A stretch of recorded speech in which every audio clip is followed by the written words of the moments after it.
అదే RTV app వార్తల్ని క్షణాల్లో చదివే అవకాశం ఉంటుంది. ఒక న్యూస్ పేపర్, ఒక టెలివిజన్ ఛానల్ మీ చేతుల్లో ఎప్పుడూ ఉంటాయి.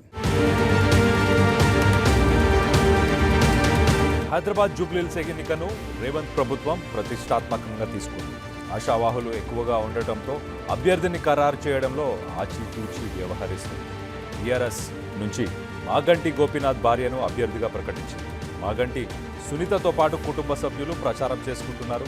బీఆర్ఎస్ మహిళా అభ్యర్థిని బరిలోకి దించడంతో కాంగ్రెస్ కూడా అదే స్ట్రాటజీ వర్కౌట్ చేయాలని చూస్తుంది. మాజీ మంత్రి కంజర్ల లక్ష్మీనారాయణ కోడలు కంజర్ల విజయలక్ష్మి ఇక్కడ కాంగ్రెస్ టికెట్ ఆశిస్తున్నారు. జూబ్లీహిల్స్లో యాదవ సామాజిక వర్గం ఓట్లు ఎక్కువగా ఉన్నాయి. మహిళా సెంటిమెంట్ కూడా వర్కౌట్ అయ్యే అవకాశం ఉండటంతో కంజర్ల విజయలక్ష్మి పేరు తెరపైకి వచ్చింది. జలగం కేబినెట్లో మంత్రిగా పనిచేసిన కంజర్ల లక్ష్మీనారాయణ యాదవ్, ఆయన కోడలు విజయలక్ష్మి. ఆయన 1973 నుంచి 78కి బీసీ మరియు లేబర్ మినిస్టర్గా పనిచేశారు. అంతేకాదు లక్ష్మీనారాయణ పేరుపై జూబ్లీహిల్స్ ప్రాంతంలో పలు సేవా కార్యక్రమాలు కూడా చేస్తున్నారు. దీంతో అక్కడి ప్రజల్లో కంజర్ల ఫ్యామిలీకి మంచి పేరుతో పాటు గుర్తింపు ఉంది. నిత్యం ప్రజల్లో సేవా కార్యక్రమాల్లో చేయడంలో కంజర్ల ఫ్యామిలీ ముందుంది.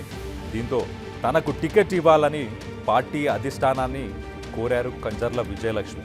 తనకు టికెట్ ఇస్తే జూబ్లీహిల్స్ ప్రాంతంలోని పలువురు బీఆర్ఎస్ బలమైన లీడర్లు కాంగ్రెస్లోకి వస్తారని, తన గెలుపు కోసం పనిచేస్తారని ఆమె చెబుతున్నారు.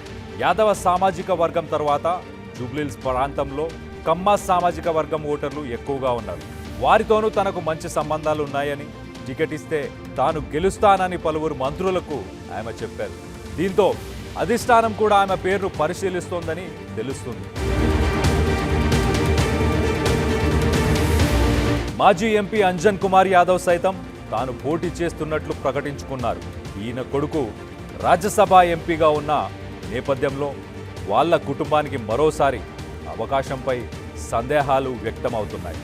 ఇక స్థానిక కాంగ్రెస్ యువనేత నవీన్ యాదవ్, రేమత్ నగర్ కార్పొరేటర్ సిఎన్ రెడ్డి పేరిట కూడా పోస్టర్లు వెలిశాయి.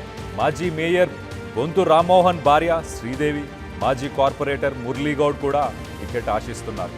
మొత్తంగా జిహెచ్ఎంసీ పరిధిలో ఉప ఎన్నిక అధికార కాంగ్రెస్కు కలిసి వచ్చింది.